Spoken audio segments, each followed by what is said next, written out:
This is regular zucchini squash. This ribbed one is an Italian zucchini squash. It has a little bit more of a nutty flavor. This is a dark yellow squash.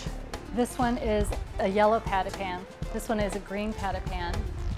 This is an 8-ball squash. And this is just another variety of 8-ball squash. So I'm going to start off just with these. When you're doing something like this, it's really easy, but you just want to kind of cut everything up in basically the same, so it's about the same size so that everything cooks evenly. I like to mix them up, but if you have a favorite, you can use all of one variety. You can actually take all of those summer squash that I just showed you and cut up a little bit of all of them. And I'm going to throw them on the griddle. You can also do this in the oven. You can just put them on a cookie sheet, throw them into a hot oven and roast them at about 425 for about 15 minutes. Use a little extra virgin olive oil, just a touch, you don't need much. I'm going to use chef's favorite tools here, my hands. Coat them on both sides, and then I'm just going to throw them on and make sure your pan is really hot. And I'm going to let them go. I just want them to sear really well on one side before I turn them over.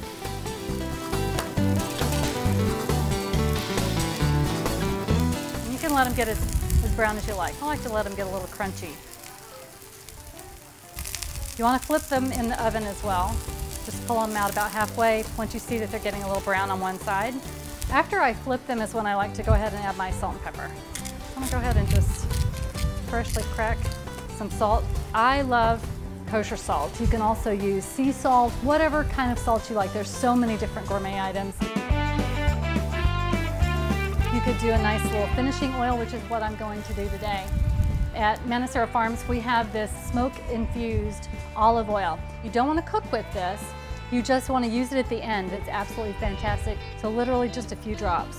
It's a smoke flavor. You don't need a lot to get the intense flavor of it. And I'm going to mix that up and give it a try.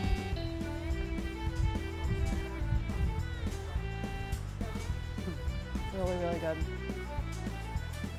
We hope that you'll stop by, pick up some of our fabulous squash, maybe try some of the olive oil, but I certainly hope you'll try this at home. If your kids don't think they like squash, you cook it for them like this, you won't get them to be able to stop eating it.